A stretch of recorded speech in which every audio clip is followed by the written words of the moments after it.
For decades, a set of skulls pulled from the desert coast of southern Peru has been at the center of one of the most persistent claims in fringe archaeology, that they belong to a different kind of being entirely, something not fully human, with DNA to prove it. More than 300 of these skulls have been recovered from the sand there, and their shape looks almost impossible. Stretched backward, elongated, sometimes nearly doubling the normal length of a human head.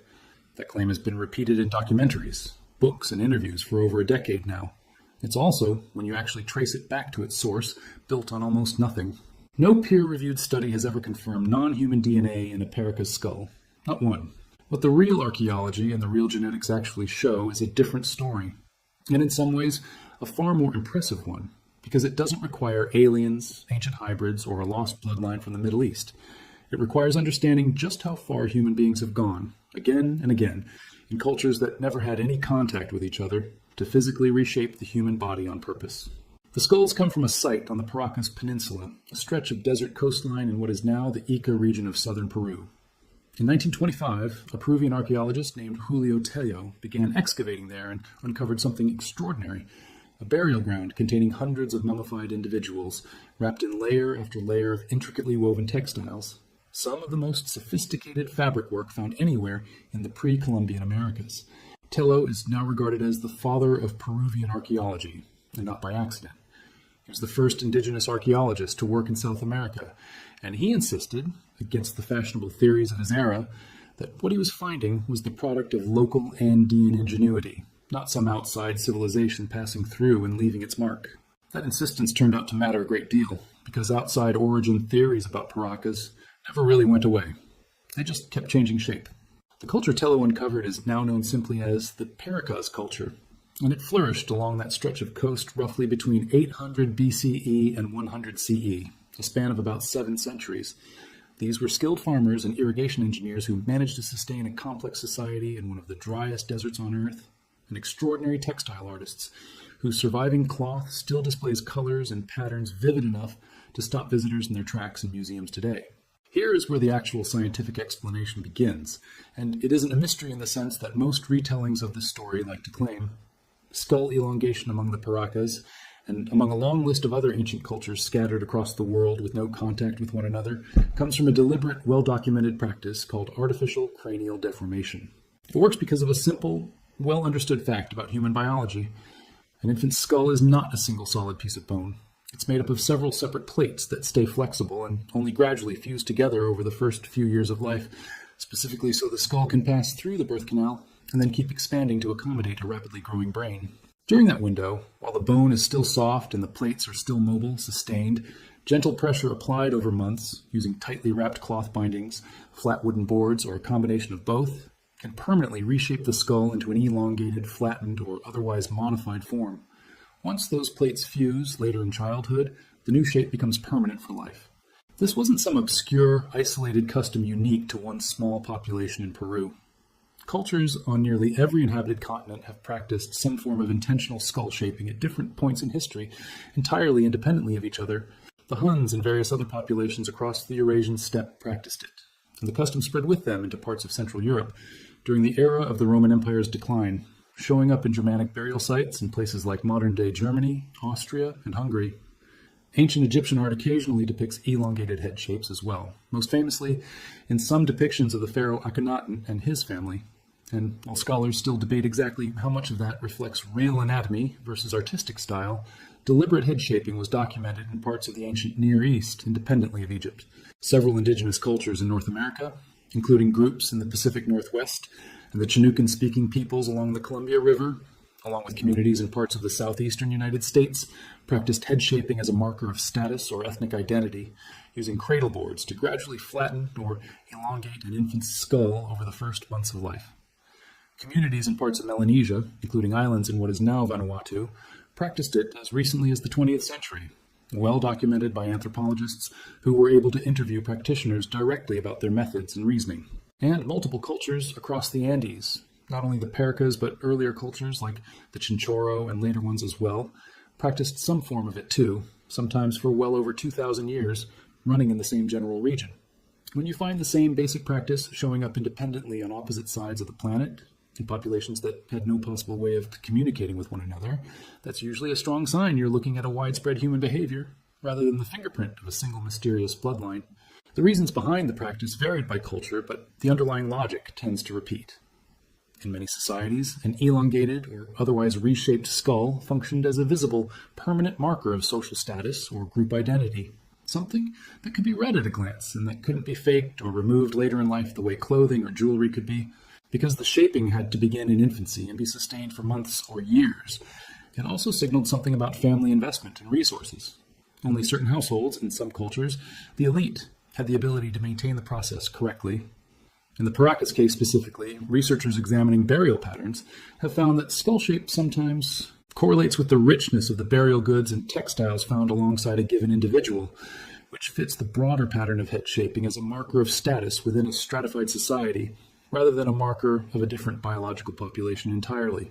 None of that, on its own, is what generates the more sensational headlines. The sensational version of this story traces back specifically to 2014, when a researcher named Brian Furster, working with the private owner of a Paracas skull collection in Peru, arranged for hair and bone samples to be sent out for genetic testing. Forster announced, before any peer-reviewed study had been published anywhere, that the results showed DNA mutations, unlike anything seen in humans, Neanderthals, or Denisovans, and strongly implied the skulls belonged to some entirely new kind of hominin, potentially connected to ancient legends of giants, hybrids, or beings not fully human. The claim moved fast online. It was picked up by dozens of alternative history sites, framed in book titles, and repeated in interview after interview over the following decade, including the interview this very story is often sourced from. Here's what actually happened when people who understand genetics looked closely at that claim, rather than just the headline built around it. No completed peer-reviewed scientific paper on this specific DNA testing has ever been published in any recognized scientific journal. The lab or labs involved were, in most retellings, kept anonymous, and the full data was never released for outside scientists to independently verify.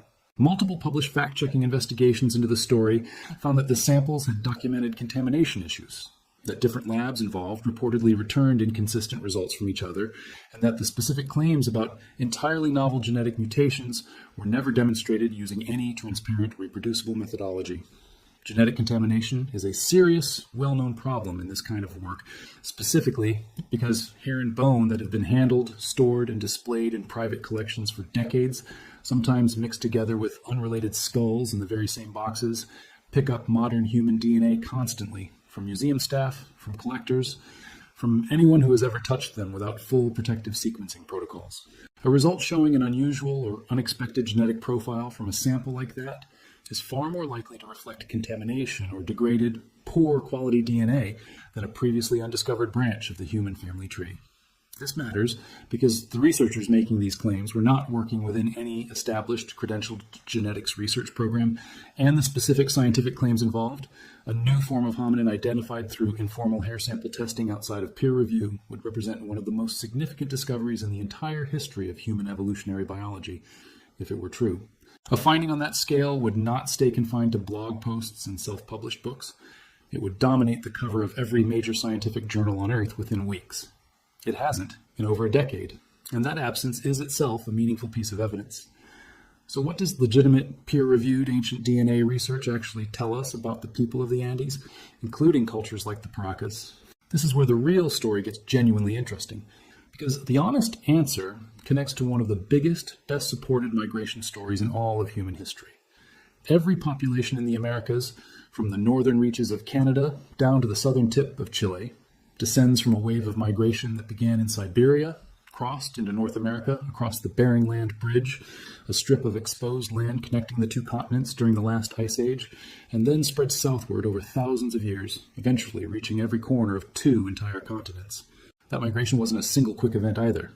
Genetic evidence suggests a population that spent a long period isolated somewhere in the Beringian region, possibly for thousands of years, before finally moving south once the ice sheets blocking the way began to retreat, splitting afterward into the many distinct lineages that would go on to become the ancestors of virtually every indigenous population across two continents, from the Arctic to the tip of South America.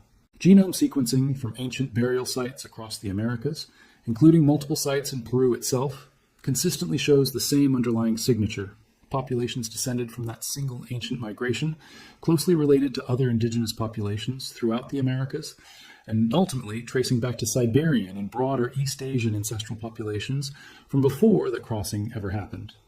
Researchers have sequenced ancient genomes from multiple regions of Peru and the wider Andes specifically, and the results consistently place these populations firmly within the same indigenous American genetic lineage.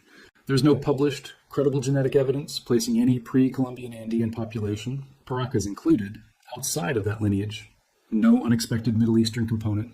No European signal predating actual European contact, which didn't happen until the 16th century, more than 1,000 years after the Paracas culture had already ended. No evidence of a distinct, non-human hominin lineage mixed into the population at any point. It's worth pointing out just how sensitive modern ancient DNA sequencing actually is at this point, because that's part of what makes the absence of any real supporting evidence so telling.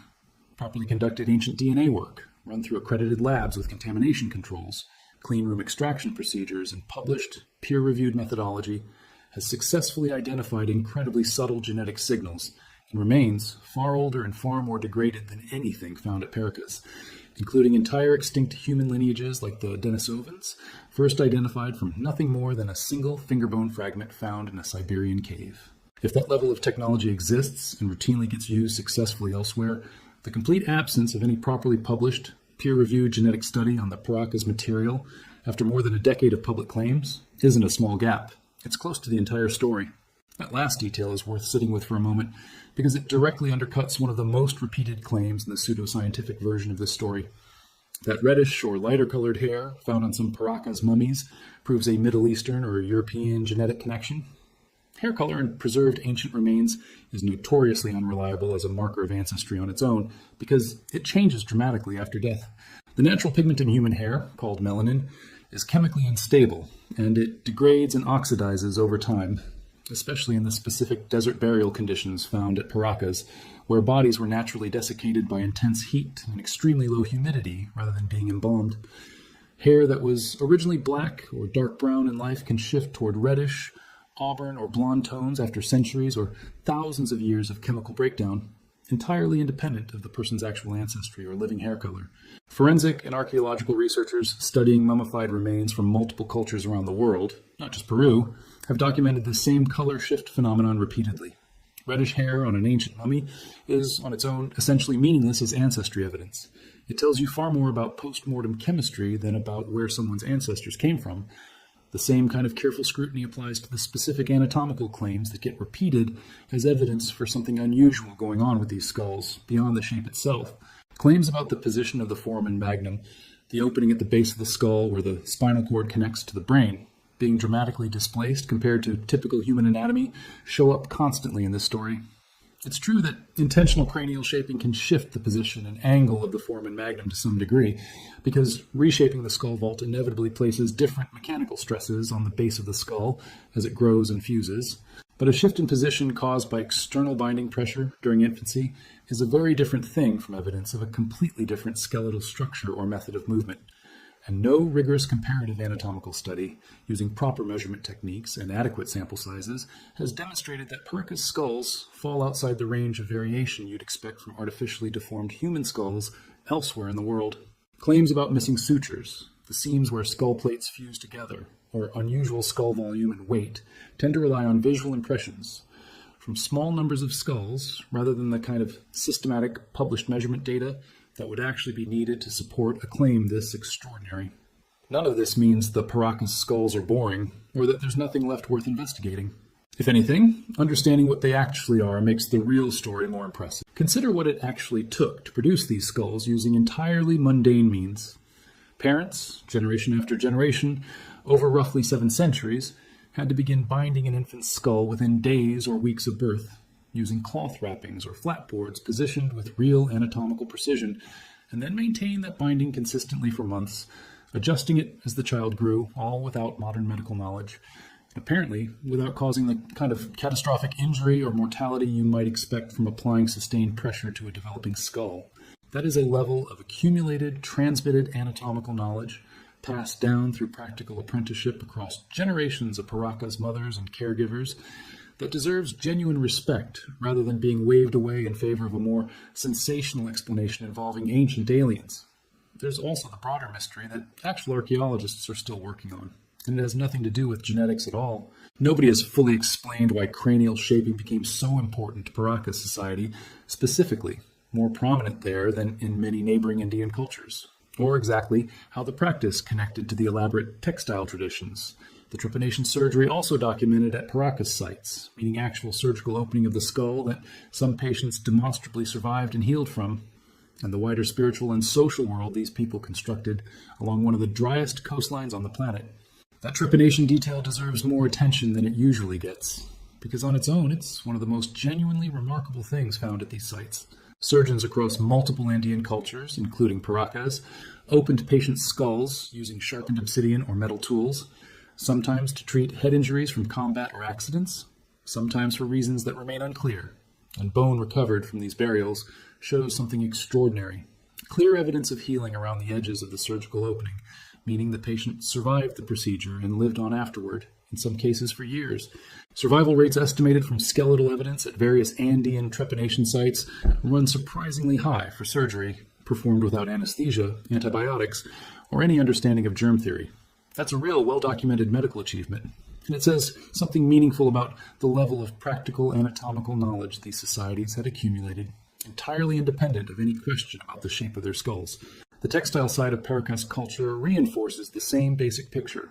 These were not a simple or unsophisticated people who needed outside help to build what they built.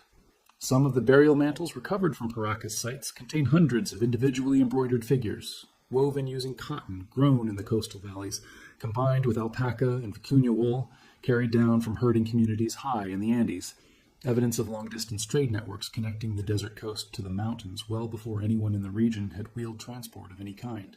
Producing a single one of these textiles could have taken an individual weaver months of continuous, highly skilled work.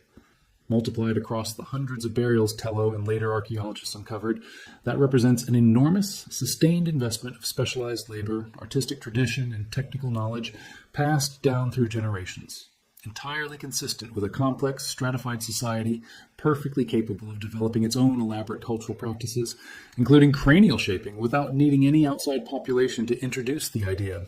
Those are real, unresolved questions, actively being studied through legitimate archaeological and bioarchaeological research, using proper excavation records, population-level statistical analysis, and, when appropriate, genuine peer-reviewed ancient DNA sequencing carried out with full contamination controls and published methodology open to scrutiny by other scientists.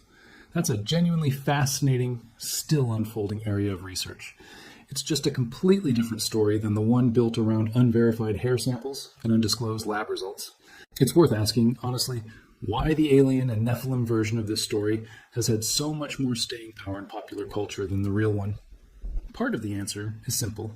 A claim about non-human DNA and lost hybrid bloodlines is inherently more dramatic than a claim about infant skull-binding techniques passed down through generations of careful, skilled caregivers, and dramatic claims travel faster online than careful ones, regardless of which version is actually true. Part of the answer also comes down to how these claims get presented. Framing something as a battle between one lone independent researcher and an entire closed-minded scientific establishment is a persuasive narrative structure on its own, even when the actual evidence for the researcher's claim doesn't hold up, because it recasts ordinary scientific skepticism, the same skepticism that catches contamination, bad methodology, and overstated conclusions in legitimate research all the time as some kind of cover-up rather than the normal functioning process of science double-checking extraordinary claims before accepting them. But part of the answer is more troubling and worth naming directly. Versions of this story have, at various points, been folded into a much larger narrative claiming that certain ancient peoples, described in religious texts, weren't fully human, and using that claim to explain away, or even justify, accounts of their violent destruction. That's not a neutral flourish added for entertainment value. Framing any group of people, ancient or otherwise, as something less than fully human has a long, well-documented, and genuinely dangerous history as a rhetorical tool used to excuse violence against them. It's one thing to find elongated skulls fascinating, It's another thing entirely to use unverified genetic claims about them to support the idea that mass killing of a population is acceptable because they supposedly weren't really people. That distinction matters, and it's part of why the real evidence-based version of the story deserves to be told clearly, not just because it's more scientifically accurate, but because the alternative version carries implications that go well beyond harmless speculation about ancient history. What we're actually left with, once you strip away the unverified DNA claims and look only at what's been properly documented and studied, is still an extraordinary story. A skilled, sophisticated society thrived for roughly 700 years on one of the harshest coastlines on Earth, managing irrigation systems that let them farm in near total desert, producing some of the most technically accomplished textile art anywhere in the ancient world, performing skull surgery that patients survived long enough for the bone to heal, and physically reshaping the heads of their own children, generation after generation, as a deliberate, carefully maintained marker of who they were. Their genetic ancestry connects them, like every other indigenous population across 2 entire continents, back to that single extraordinary migration out of Siberia and across the Bering Land Bridge, one of the great population movements in the entire story of our species, requiring no aliens, no hybrids, and no lost tribe from the ancient Near East to explain any part of it. The elongated skulls of Paracas are real, the burial sites are real. The textiles, the trepanned skulls that healed, the desert mummies preserved for 2,000 years by nothing more than heat and dry air, all of it is real, and all of it has been studied by legitimate archaeologists working in the tradition Julio Tello helped establish nearly a century ago. What isn't real, at least not based on any evidence that has ever survived actual scientific scrutiny, is the specific claim that circulated starting in 2014 and has been repeated ever since. That laboratory testing proved these were not fully human remains. No published peer-reviewed study has ever shown that. Multiple independent examinations of the claim have found serious, unresolved problems with contamination, methodology, and transparency. None of this requires dismissing genuine curiosity about the skulls, and it shouldn't be read as an attempt to make the story less interesting than it actually is. If anything, the opposite is true. A society that figured out, through careful observation and generations of accumulated practical knowledge, exactly how much pressure a growing infant skull could safely tolerate, sustained over months without modern medicine, while simultaneously performing survival brain surgery with stone tools and producing some of the finest textile art anywhere in the ancient world, deserves to be remembered for what its people actually accomplished. That's a harder story to tell in a single dramatic headline than a claim about alien hybrids, but it holds up under scrutiny in a way the other version never has. And the genetic record we do have, the real, verifiable kind, tells a story about human beings, their remarkable capacity to physically transform their own bodies on purpose, and the astonishing continent-spanning migration that brought their ancestors to that stretch of Peruvian coastline in the first place, thousands of years before anyone in Paracas ever wrapped the first binding around an infant's skull. That migration alone, tracing a single population from Siberia across a vanished land bridge and all the way down to the southern tip of South America, remains one of the great, well-documented journeys in the entire human story, requiring no embellishment to be worth telling. That story was never actually missing. It just isn't the one that made for a better headline.